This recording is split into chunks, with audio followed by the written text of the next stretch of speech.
Shalom, amados, ahora sí, con ustedes conectados desde los montes del Valle de Curacaví en Chile, servidor Osvaldo Calderón, y claramente en un tiempo especial estamos en la convocación Kadosh, el primer día de los 7 días que tenemos de la fiesta de Sukkot, semana en la cual vamos a tener mucha revelación y muchas cosas interesantes de conocer, porque cada día tiene un resultado final de un propósito y de partida también un inicio. Todo tiene un inicio, algo.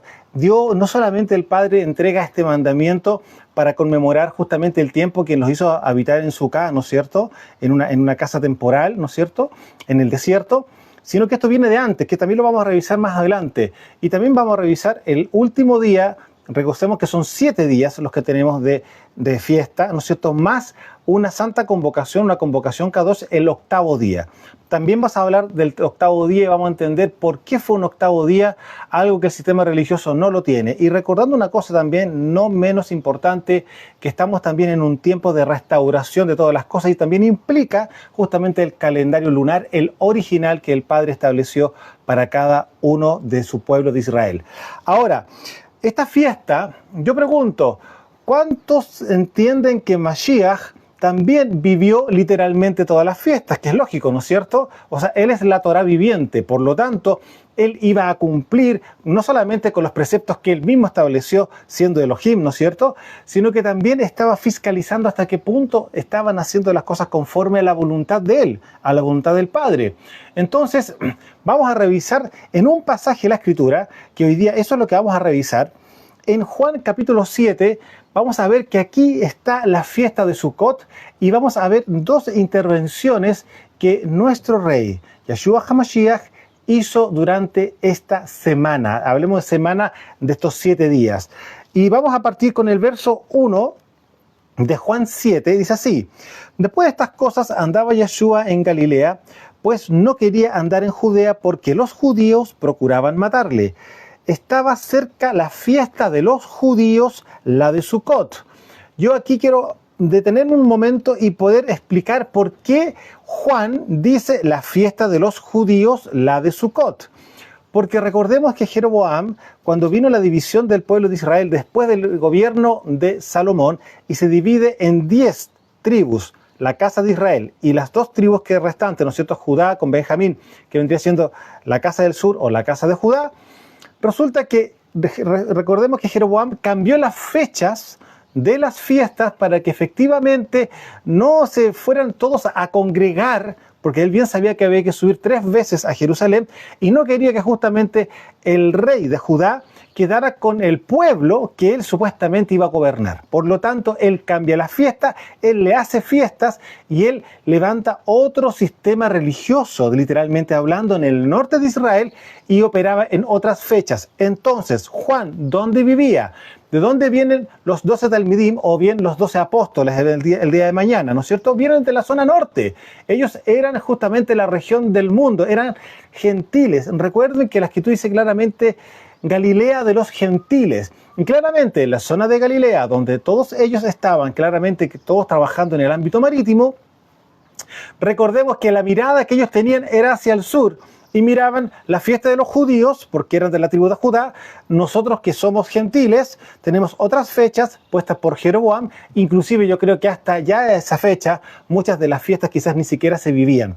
Entonces, por eso acá vemos que justamente Juan hace el comentario, estaba cerca la fiesta de los judíos, no dice la fiesta de Sukkot, incorporándose dentro de la fiesta, no, la fiesta de ellos, la fiesta que ellos hacen, es decir, la fiesta de los judíos. Ahora se entiende el porqué, ¿no es cierto?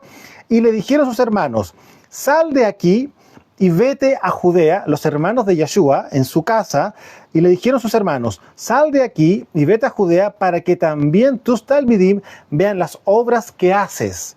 Ahora, recordemos que Mashiach venía de un momento extraordinario, multiplicación de muchas cosas, milagros, etc.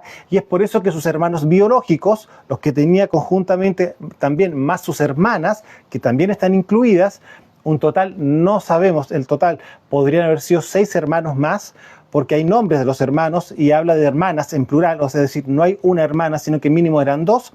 Entonces, ¿qué ocurre acá? Dice, Le dijeron a sus hermanos, sal de aquí y vete a Judea, para que también tus talmidim vean las obras que haces, frente a lo que había ocurrido hacía pocos días. Porque ninguno que procura darse a conocer hace algo en secreto. Si estas cosas haces, manifiéstate al mundo, porque ni aún sus hermanos creían en él, hace el comentario Juan, ni siquiera sus hermanos creían en que él era el Mashiach. Entonces Yeshua les dijo, mi tiempo aún no ha llegado, mas su tiempo, el tiempo de ustedes siempre está presto. No puede el mundo aborrecerlos a ustedes, mas a mí me aborrecen, porque yo testifico de él que sus obras son malas. Suban ustedes a la fiesta, yo no subo todavía a esa fiesta, porque mi tiempo aún no se ha cumplido. Aquí estamos viendo momentos donde él está en el norte, en Galilea, y resulta que tiene esta conversación con sus hermanos biológicos, son hermanos de carne, hermanos, hijos de José y hijos de Miriam, ya para que se pueda entender. Y habiendo dicho esto, se quedó en Galilea. Verso 10. Pero después que sus hermanos habían subido, entonces él también subió a la fiesta, no abiertamente, sino como en secreto. Y le buscaban los judíos en la fiesta, y decían, ¿dónde está aquel? Y había gran murmullo acerca de él entre la multitud, pues unos decían, es bueno, pero otros decían, no, sino que engaña al pueblo. Pero ninguno hablaba abiertamente de él por miedo a los judíos. Más a la mitad de la fiesta, ¿eso qué quiere decir? En el tercer o cuarto día, porque recuerde que son 7 días, ¿ya? Al tercer o cuarto día subió Yeshua al templo y enseñaba. Y se maravillaban los judíos diciendo, ¿cómo sabe este letras sin haber estudiado? Hay que entender que claramente todos los rabinos de la época, ni uno se adjudicaba haber sido su maestro, su rabí, ni uno. Entonces, todos ya sabían eso y por eso se preguntan cómo es posible que éste conozca la escritura, que sepa letra, como dice acá, ¿no es cierto?, si no ha estudiado, si no ha sido un talmid, ¿no es cierto? Yeshua le respondió y dijo, mi doctrina no es mía, sino de aquel que me envió. El que quiera hacer la voluntad de Yahweh conocerá si la doctrina es de Yahweh o si yo hablo por mi propia cuenta. El que habla por su propia cuenta, su propia gloria busca, pero el que busca la gloria del que lo envió, este es verdadero y no hay en él injusticia. ¿No les dio Moshe la Torá y ninguno de ustedes cumple la Torá? ¿Por qué procuran matarme?, pregunta él. Respondió la multitud y dijo, demonio tienes, ¿quién procura matarte? Y Yeshua respondió y les dijo, una obra hice y todos se maravillan. Por cierto, Moshe les dio la circuncisión, no porque sea de Moshe, sino de los padres. Y en Shabbat circuncidan al hombre. Si recibe el hombre la circuncisión en Shabbat, para que la Torá de Moshe no sea quebrantada, ¿se enojan conmigo porque en Shabbat sané completamente un hombre? No juzguen según las apariencias, sino juzguen con justo juicio. Palabras de Mashiach. Decían entonces unos en Jerusalén, ¿no es este a quien buscan para matarle? O sea, ¿se pueden dar cuenta el nivel de conocimiento de la violencia que estaba predestinada para Mashiach? Todos ya sabían que querían matarlo. Ahora, pues miren, habla públicamente y no le dicen nada. Entonces, ¿qué es lo que dicen acá ellos mismos? ¿Habrán reconocido en verdad los gobernantes que este es el Mashiach? Pero este sabemos de dónde es, mas cuando venga el Mashiach, nadie sabrá de dónde sea. El punto es lo siguiente, ustedes se pueden dar cuenta del sistema religioso cómo ya había encubierto cierto misticismo dentro de la figura de Mashiach, cuando toda la escritura dice claramente que el Mashiach, está hablando de Yeshua particularmente, va a nacer ¿dónde? En Belén, de Judea. Y sin embargo acá ellos dicen, nadie va a saber de dónde viene. ¿Cómo que no van a saber? Entonces ahí se dan cuenta cómo es la religión, recordando una cosa, que en este tiempo los niveles de falta de, digamos, de estudio era abrumador. Estamos hablando que es quizás un 2 o un 3% de toda la nación de Israel. Técnicamente la casta era la que tenía letra, como acabamos de escuchar. Sin embargo, el resto todo eran trabajadores del campo o bien del comercio. Por lo tanto, a lo más sabían números para poder contar claramente el dinero. Pero debía tener conocimiento de la escritura y sobre todo en el caso del hebreo. Porque recordemos que para esta época también ya el arameo era parte de la lengua popular que existía. El hebreo era la lengua Kadosh que estaba registrada e impresa solamente en la Torá. Entonces, por lo tanto, había que conocer también el idioma Kadosh para poder leer la escritura y conocerla. Se da cuenta que no era una cosa simple, no como hoy día, que todos tienen quizás un Tanaj, una Biblia en su casa, ¿no es cierto? No era así en esa época. Entonces, por lo tanto, sí tenían que estar los rabí, ¿no es cierto?, los rabinos, estando enseñando a su grupo de gente la cual quería estar justamente conociendo lo que había en la escritura. Sigo avanzando. Pero sabemos de dónde es, dicen, más cuando venga el Mashiach nadie sabrá de dónde sea. Ignorancia pura. Yeshua entonces, enseñando en el templo, alzó la voz y dijo: a mí me conocen y saben de dónde soy, y no he venido de mí mismo, pero el que me envió es verdadero, a quien ustedes no conocen, pero yo le conozco porque de él procedo y él me envió. Estamos hablando que esto es una intervención dentro de la mitad de la semana de la fiesta de Sukkot. Entonces procuraban prenderle, pero ninguno le echó mano porque aún no había llegado su hora. Y muchos de la multitud creyeron en él y decían: el Mashiach, cuando venga, hará más señales que las que hace este. Algunos quizás estaban medio confundidos, porque el punto está que la cantidad de cosas que Mashiach hizo son literalmente abrumadoras. Ustedes, si revisa en el mismo Evangelio de Juan, lee las últimas porciones de su carta, dice claramente él que no cabrían los libros sobre la tierra de todas las cosas que Mashiach hizo. Estamos hablando que son millones de registros, por decirlo de una forma, y quizás más allá. ¿Cómo es posible que Juan diga que no cabrían los libros sobre la tierra de todas las cosas que quedaron registradas y que hizo justamente, registradas en los cielos, los llama ahí, ¿no es cierto?, de los que Yeshua hizo? Entonces, fíjense la cantidad de milagros, señales, prodigios y cosas extraordinarias que él hizo durante esos 3 años y medio. Continúo. Verso 32. Los fariseos oyeron a la gente que murmuraban de él estas cosas, y los principales Kohanim y Perushim, los fariseos, enviaron a alguaciles para que le prendiesen. Entonces Yeshua dijo: todavía un poco de tiempo estaré con ustedes e iré al que me envió. Me buscarán y no me hallarán, y a donde yo estaré, ustedes no podrán venir. Está hablando claramente del sacrificio que iba a ocurrir en Pesaj. Dice claramente: iré al que me envió. Va a volver al Padre, ¿no es cierto? Ahora, dice: me buscarán y no me hallarán, y a donde yo estaré, ustedes no podrán venir. ¿Por qué no podrán venir? Porque estaban muertos en delitos y pecados. Y aún no existía en esa gente, en esa generación Teshuvá, que justamente esto es lo que Mashiach vino a decirnos y a anunciarlos, que nos arrepintamos, que hagamos Teshuvá, porque el Malhut Hashemayim se está acercando. Ahora, sigo, verso 35. Entonces los judíos dijeron entre sí: ¿a dónde se irá este que no lo hallemos? ¿Se irá a los dispersos entre los griegos y enseñará a los griegos? ¿Qué significa esto que dijo: me buscarán y no me hallarán, y a donde yo estaré ustedes no podrán venir? En el último gran día de la fiesta de Sukkot, ya pasaron los últimos días, estamos hablando del último gran día, ¿no es cierto?, que vendría siendo el día séptimo. Yeshua se puso en pie y alzó la voz diciendo: si alguno tiene sed, venga a mí y beba. El que cree en mí, como dice el Tanaj, de su interior correrán ríos de agua viva. Esto dijo del Ruach HaKodesh, aquí está hablando Juan.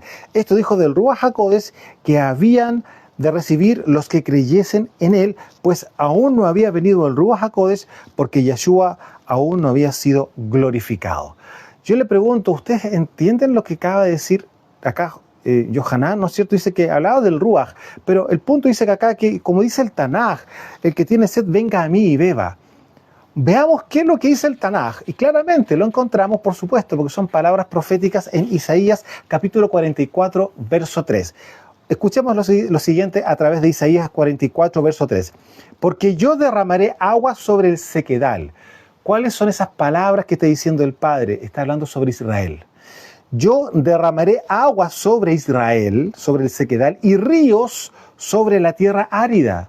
Claramente, porque Israel, recuerde que estaba con Sefer Keritud, estaba cortado del pacto, ellos ya no eran parte del pacto, eran gentiles, no pertenecían al pacto del Sinaí, porque habían sido justamente por su transgresión en forma continua, el Padre los aborreció y los cortó de su amparo y les entregó una carta de divorcio. Entonces se secaron, Israel estaba seco.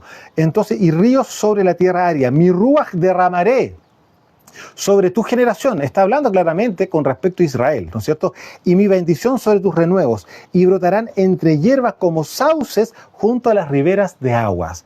Ahora recordemos que su palabra, el Padre mismo, es la fuente de agua viva. Y eso también lo vamos a revisar. Sigamos viendo en Isaías 55, verso 1. A todos los sedientos, vengan a las aguas. Miren, son las mismas palabras, ¿o no? Que dijo Mashiach, vengan a mí, ¿no es cierto?, los que tengan sed. Dijo, si alguno tiene sed, venga a mí y beba. ¿Qué es lo que dice acá Isaías 55:1? A todos los sedientos, vengan a las aguas. Y los que no tienen dinero, vengan y compren y coman. Vengan, compren sin dinero y sin precio vino y leche. Acá ustedes se pueden dar cuenta que Mashiach está haciendo justamente referencia a palabras proféticas que estaban en el Tanaj. Recordemos una cosa, cuando hablamos de la Torá estamos hablando de los 5 primeros libros de la Escritura. Pero cuando Mashiach habla del Tanaj, está hablando claramente tanto de los escritos, salmos, profetas, todo lo que nosotros conocemos que viene a continuación del Tanaj, proverbios, etc. Entonces, cuando él dice acá, como está escrito en el Tanaj, y aquí está, justamente en Isaías 55:1, a todos los sedientos vengan a las aguas. Y luego, Jeremías capítulo 2, verso 13, dice así, porque 2 males ha hecho mi pueblo, me dejaron a mí, fuente de agua viva, y cavaron para sí cisternas rotas que no retienen agua. Y ahí estamos hablando del sistema religioso. ¿Se fija? Entonces, cuando Mashiach está diciendo estas palabras en esta fiesta de Sukkot, en el último día, en el 7º día, si alguno tiene sed, venga a mí y beba, y el que cree en mí, como dice el Tanaj, de su interior correrán ríos de agua viva. Van a correr ríos de la Torá. Palabra fresca. Eso implica lo que está diciendo Mashiach en ese momento. ¿Y eso en qué instante ocurre? Cuando hemos recibido al Ruach HaKodesh, el cual nos lleva a santificarnos y también a aprender y a conocer más en profundidad, en revelación de lo que la Escritura tiene. Usted se puede dar cuenta, y nosotros ya lo hemos comentado más de alguna vez, nosotros estamos experimentando efectivamente eso. Cuando estamos leyendo nosotros justamente las Escrituras y estamos estudiando, el Padre, el Ruach, nos habla y nos ministra. Y es por eso que hoy día podemos entender mucho de lo que está escrito. ¿Acaso Mashiach también en Lucas 24 no hizo lo mismo con sus talmidim? Les abrió el entendimiento para que comprendiesen el Tanaj. ¿Se fija? Y es justamente eso lo que estamos haciendo en estos tiempos, y no es un tiempo, no solamente porque sea un tiempo profético, es porque hay una consecuencia de la palabra, de la promesa, con respecto al Ruach HaKodesh. Y aquí, amados, los quiero dejar en esta porción con respecto a lo que vendría siendo esta fiesta que estamos viviendo en estos tiempos, todavía, ¿no es cierto? Y que va a ser para siempre, porque es un estatuto perpetuo, es por la eternidad, la fiesta de Sukkot. Vamos a seguir con conocimiento y con revelación durante estos días, que aún queda mucho todavía por conocer, y claramente le damos las gracias a todos aquellos que se conectan y los invitamos que pasen a suscribirse a nuestra página de YouTube, porque claramente todas estas enseñanzas, usted bien sabe, duran solamente un mes en la plataforma de Facebook y luego se borran. Todo esto ya está registrado, claramente todas las anteriores enseñanzas han sido registradas en el canal de YouTube, el cual también se llama igual que este, ¿no es cierto?, Ministerio Venga tu Reino Chile, para que ustedes se puedan suscribir. Y ustedes bien saben que nosotros damos de gracia, no estamos recibiendo absolutamente ni un solo peso porque las personas se suscriban al canal, porque lo que nosotros queremos es extender el reino y poder justamente hacer una convocación a aquellos que son talmidim de Mashiach, para que conjuntamente podamos seguir creciendo y edificando el cuerpo del Rey. Un abrazo a la distancia en esta hermosa fiesta, en el primer día justamente de la fiesta de Sukkot.